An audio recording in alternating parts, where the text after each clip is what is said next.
આ ઘણા નથી કોમેન્ટ કરતા,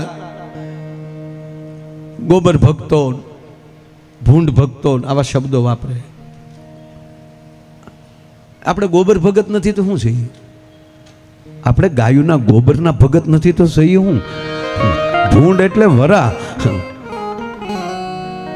ભગવાને વરાહ ન બનાવે તો કયો એનો ભગત ન હોય તો કોઈ શબ્દ ખરાબ છે જ નહીં, ખોટું લગાડવાનું જ નહીં.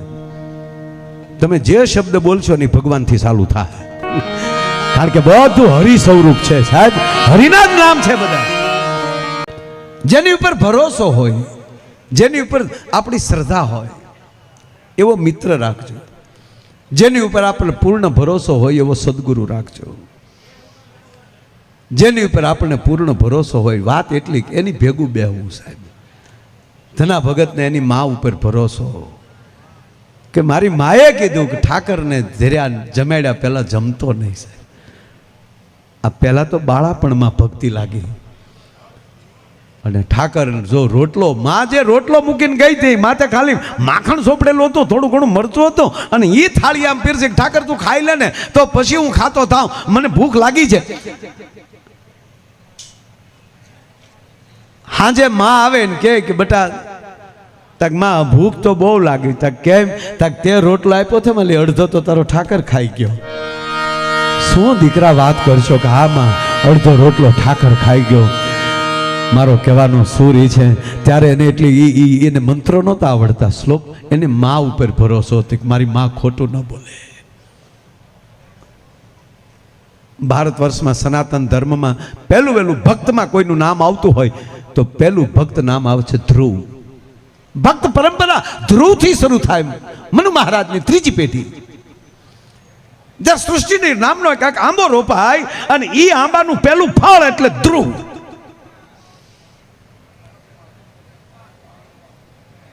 અને એના માં છે, એને બીજા માં હતા, એને પણ એક દીકરો, બીજો ભાઈ, અને માનીતા રાણીનો દીકરો.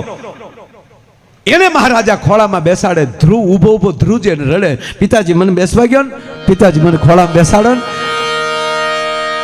અને એની ઓરમાનમાં બાવડે તપતબાવીને લઈ જાય છે, ધક્કો મારે, ભાગ, તારે તારા બાપના ખોળે બેસવું હોય તો મારે કોઠે જન્મ લેવો તો. અને રડતો રડતો જાય ને એની પોતાની માં એને તેડીને લઈને વહી જાય ઓરડા ભાગ. બેટા રડમાં કે નહીં, મારા પિતાના ખોળ, માં હું તમારો દીકરો એટલે મને બેહવા ન દે મારી માં. અને તેથી માં એમ કહે છે કે એક કામ કરવું છે બેટા, તારા પિતાના ખોળે બેસવું છે ને? કે હા, હું તને એવો રસ્તો દેખાડું તારા બાપનો બાપ તને ખોળે બેસાડે. નીકળી જા ઘરેથી. અને જ્યાં સુધી વિષ્ણુ ન મળે, પરમાત્મા ન મળે ત્યાં સુધી ઘરે ન આવતો. બાપુ આ વાત મને બહુ ગમે છે એટલે વાત અહીંયા છેડું છું. ધ્રુવ નીકળી ગયો, આ ભરોસો મારી માં ખોટું ન બોલે. ઘોર જંગલ આવ્યું બાપુ, એક દી, બે દી, અને ત્રીજે દિવસે વૈકુંઠમાં બેઠેલી લક્ષ્મી માં છે ને પાછી બાપને પાસે બેઠી છે. ચિંતા ન કરતા, એ તમને સેજે દુબળા પડશો ને તો એ લક્ષ્મી તરત વિષ્ણુને કહે આને સામું જોઈએ, મારો દીકરો છે. કારણ કે માતૃત્વ પડખે છે ને. અને ગમે એવડા તમે થાવ, સંત હોય કે મહાપુરુષ કોઈ પણ હોય, એમાં માતૃત્વ ન પ્રગટ થાય ત્યાં સુધી પૂંજાઈ ન શકે. એટલે રાવત બાપુએ કીધું સંતોનો સ્વભાવ છે એવો કેવો તક જનેતાની ગોદ જેવો. મારો સાધુ પાછો માં બની જાય છે. આપણા બે ગુરુ છે, પ્રથમ ગુરુ માં છે અને પછી આપણો સદગુરુ છે. પણ બેમાં ફરક એટલો છે, માં કુખથી જ્ઞાન આપે છે અને પછી સદગુરુ મુખથી જ્ઞાન આપે છે. ભલા મને પણ એને માં તો થવું જ પડે, માં તો બનવું જ પડે. એમાં જ્યાં સુધી કરુણાની માતૃત્વ પેદા ન થાય ત્યાં સુધી બીજાને પ્રેમ કરી જ ન શકે. આ ચંદ્ર છે ને, સાંદો, એ પુરલિંગ છે, પુરુષવાચક શબ્દ છે ચંદ્રમાં, પણ એ બે વાર માં થાય છે. આ બીજને માં કેવી પડે, બીજમાં. અને એક પૂર્ણતા, પૂનમ આવે ત્યારે બાપુ એને પૂર્ણી માં જ કહેવું પડે. ત્યારે જ બે જગ્યાએ પૂજાય છે ભલામાણા. એકલો સાંદો ન પૂજાય સાહેબ. સાંડા રાખી એકા બીજી માટે સાહેબ. બાપુ વાત છેલ્લી કહીને ભજન બાજુ, આ ભજન જ છે પણ મને આ પ્રસંગ બહુ ગમે છે. લક્ષ્મીજી જમાડવા આવે છે. ધ્રુવ બેટા તમે કોણ છો? આગળ છે ને બેટા મારી ઝૂંપડી છે, મેં તને ભૂખ્યો ભાડ્યો ને એટલે આવે. લક્ષ્મીજી જમાડીને વયા ગયા. અને પછી વૈકુંઠમાં જઈને કહે છે કે આવી રીતે હોય કે ના દેવી, એમ હું એને ન મળું, એને કરતા કેવો ફોહલાવીને ઘરે વયો જાય. અને બીજા દિવસે માં લક્ષ્મી જમાડવા આવે ને કે બેટા ઘરે વયો જા. તો કે ના, મારે ભગવાન વિષ્ણુને મળવું છે, એને મળ્યા પહેલા હું નહીં જાઉં. અરે બેટા, એ ન મળે કે ન મળે તો મારી માં ન મોકલે, મને મારી માં ઉપર ભરોસો છે. વિષ્ણુ મળવાના હોય તો જ મારી માં મને મોકલ્યો હોય, આ કેળો નહીં તો મારી માં મને આ કેળે ન ચડાવે. અને હજ તો એ થાય બાપુ, છેલ્લે નારદને મોકલે છે ભગવાન. એ નારદની ધ્રુવની કોકની ચર્ચા વાંચ્યો. નારદ આવે છે, ધ્રુવ બેટા હાલ હું તને ઘરે મૂકી જાઉં, તું આ રસ્તામાં જો અત્યારે વાઘ વરુ છે બધે. આ ઘણા નથી કોમેન્ટ કરતા, ગોબર ભક્તો, ભૂંડ ભક્તો આવા શબ્દો વાપરે. આપણે ગોબર ભગત નથી તો શું છીએ? આપણે ગાયોના ગોબરના ભગત નથી તો સહી હું? ભૂંડ એટલે વરા. ભગવાને વરાહ ન બનાવે તો કયો એનો ભગત ન હોય તો કોઈ શબ્દ ખરાબ છે જ નહીં, ખોટું લગાડવાનું જ નહીં. તમે જે શબ્દ બોલશો ને ભગવાનથી ચાલુ થાય, કારણ કે બધું હરિ સ્વરૂપ છે સાહેબ, હરિના જ નામ છે બધા. મારો કૃષ્ણ ગોબર ભક્ત હતો, અને મારો વિષ્ણુ જો ભૂંડ બનતો હોય, વરાહ બનતો હોય, કોઈ વસ્તુ ખરાબ છે જ નહીં. આપણે કોઈ એમ કે એક જણા એક ભાઈને માર્યો, એ લાગે હું કામ માર્યો? તા કે એણે મને 15 દી પહેલા ભૂંડ કીધો હતો. તાક તો આજ હું કામ માર્યો? તાક ભૂંડ આજ જોયું. અરે ભૂંડે થઈ જાય ને તોય બેડો પાર થઈ જાય, કારણ કે ભૂંડે તે આ ભૂંડનું છે ને બાપુ, એ તે જગતનો કચરો સાફ કરે છે, એ કચરો કરતું નથી ભલામણા. એ તે ગોબરાઈ હોય એને ખાઈ જાય છે. એ આપણને સંદેશો આપે છે કે સ્વચ્છતા જાળવો. અમે આ રીતે જો ગટરમાં પડ્યા જો સ્વચ્છતા કરતા હોય તો તમને તો માણા બનાવ્યા છે ભગવાને. અને અમારું દુનિયાને ચોખ્ખી કરવા માટે અમારે ભરે કાદવ ખાવો પડે, પણ જો અમારે આ દુનિયા ચોખ્ખી થતી હોય તો અને એટલે કાક બાપુએ લખ્યું છે, એ જી મારે સાબુરે થવું છે જીવતર ખોવા રે, એ માનવી ના ધોવા મેલને રે જી, મારે સાબુ રે એ થાવું છે જીવતર ખોવા રે, હે માનવી ના ધોવા મેલને રે જી. નારદજી આવી અને ધ્રુવને એટલું બોલ્યા કે ધ્રુવ હાલ બેટા હું તને ઘરે મૂકી જા. તક ના, મારે ભગવાન વિષ્ણુને મળવું છે. હવે સાંભળજો બેની ચર્ચા કે બેટા એમ ન મળે, એ નહીં મળે તને. મને નારદજીએ કહ્યો તમારા માં છે. હવે આ તો ભગવાન બ્રહ્માજીના એના પુત્ર હતા, માનસ પુત્ર. જેવી રીતે મનુ રાજાને ઉત્પન્ન કર્યા એમ નારદને ઉત્પન્ન કર્યા છે. એ પણ ભગવાન વિષ્ણુના માનસ પુત્ર છે, એટલે એને માં તો છે ને. કે તમારે માં છે? કે ના, મારે માં નથી. અરે તમે કેવા માણા કહો? એટલે પછી નારદ ખોટું બોલ્યા કે મને છે ને મારો જન્મ થયો ને પછી મને માં મળ્યા નથી ને એટલે હું ભૂલી ગયો છું. અને ત્યારે નારદને જો જ્ઞાન દેતો હોય 5 વર્ષનો દીકરો નારદજી, તો તમે એકવાર માને મળો, માં કોઈ દી ખોટું ન બોલે. મારી માએ મને મોકલ્યો છે. અરે પણ તું સાંભળ, એ મર્યા પછી મર્યા પહેલા નહીં મળે. નારદ કહે પેલા તારે મરવું પડે, તાકે મરે મારી બલા.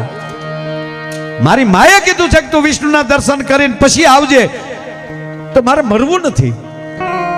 તમે કેમ કહી શકો નારદ કે ન મળે? જો સાંભળજો, એક જ અડધી જ મિનિટની વાત આ સાહેબ, કે તમે કઈ કેમ શકો એ ન મળે? તમને કેમ ખબર?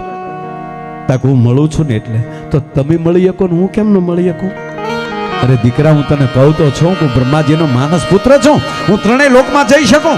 તમે 3 લોકમાં જઈ શકો તો હું વૈકુંઠમાં ન જઈ શકું? બેટા, એ ક્ષીરસાગરમાં રહે છે.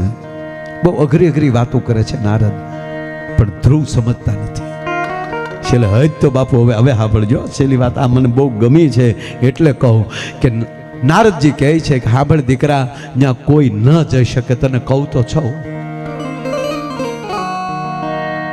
નારદજી પછી નારદજીનો ધીરે ધીરે પરિચય થાય છે. નારદજીનો પરિચય કરાવે છે. નારદના પગમાં પડે છે. કહો નારદજી, મને માફ કરજો, તમારી સામે મેં એટલી બધી ચર્ચા કરી, હું બાળક છું. નારદજી મને એક જવાબ આપો કે હું ત્યાં ન જઈ શકું, બરાબર? કે હા, ઈ નો અહીંયા આવીએ કે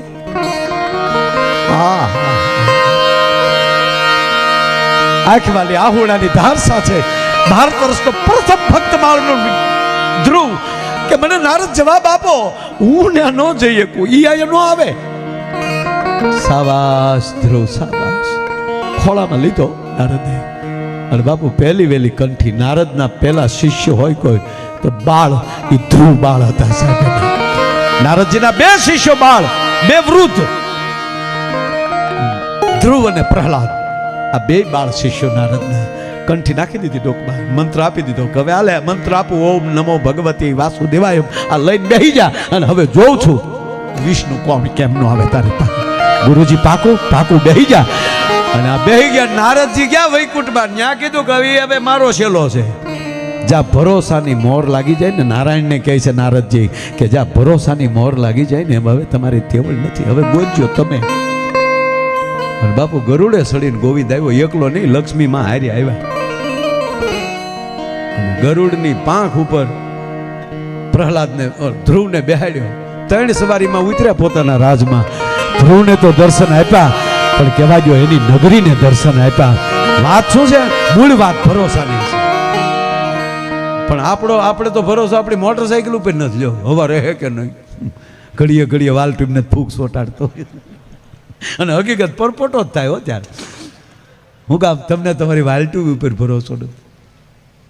એક દી ટાયર ને હવા, ટાયર ને ટ્યુબ બે બાંધતા હતા. બોલો, ટાયર પુરુષ છે, હવા ઈ છે.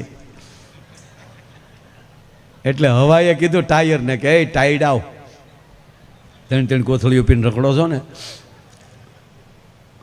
રોડ ઉપર 180 ની સ્પીડે કાંકરા ઉડાડતા જાઓ ને, એ તો અંદર અમે બેઠ્યું એટલે. હવાએ કીધું એ અંદર અમે બેઠ્યું ને એટલે તમે જાવ છો ફફડાટી કરતા. અને હકીકત છે કોઈ પણ પુરુષ ફાટો ફરતો હોય એનું કારણ કે ઘરે આવી જગદંબા બેઠી હોય ને, એ 50 મહેમાન લઈને આવ્યા હોય તો કેવી ફડકો ન ખાય. ટાયરને કીધું પાછા જો જેવી બ્રાન્ડ એવા ટાયર. જો મોટરસાઇકલની નકશી અલગ હોય, જેમ જેમ તમે વીઆઈપી ગાડીમાં ઊંચી ગાડીમાં જાઓ એમાં ટાયરની નકશી નાની થતી જાય. પ્લેનના ટાયર હાવ લીટી નો કાતર્યા, અને પાછા આ આપણા ગામડાના ટ્રેક્ટર અવડા કાતર્યા. ટ્રેક્ટરના ટાયર આ સોયત્રા કાઢ નાખે. આ બુલડોઝરના ટાયર તમારા બાપ ગમે અહીંયા ઉતરાઈના સોયત્રા કાઢ નાખે. એટલે ટાયરે કીધું હવાને કે હવા ઈ ખોટું બળકરીમાં કડક આવરણ રાખીને અમે બહાર બેઠા છીએ ને એટલે તમે અંદર હસવાણીઓ છો. આ 2 જણા ધડ કરતા હતા ને, તા વાલ બોલ્યો, એનો છોકરો કે બાપુજી 2 ધડ કરમાં વૈશમાં લીધો, અમે સટકી ગયા ને તો 2 ઢોળાઈ જાઓ. અને વાતે સાચી છે બાપ, આવનારી પેઢીને સંસ્કાર આપજો. માવતરની સામે બાળકો એક ઊંધું ડગલું ભરી ગયા ને તેથી બજારમાં હાલેવા નહીં રહીએ. આ વાલ ટ્યુબો હારા કરવાના કામ એટલે સત્સંગ ને ભજન ને સદગુરુ. આવનારી પેઢી ઉજળી થાય. બાળકોની અંદર આવા કરોડો રૂપિયા હોય પણ છોકરો જ કોથળી પીને બેઠો હોય તો છોડ દેવ આ છે જમાના ક્યાં કહે. અને એમાં મહેમાન આવ્યા હોય કે જો મારો છોકરો આવો મહેમાન, તમે કે મારા બાપા જેવા લુખા લાગો છો.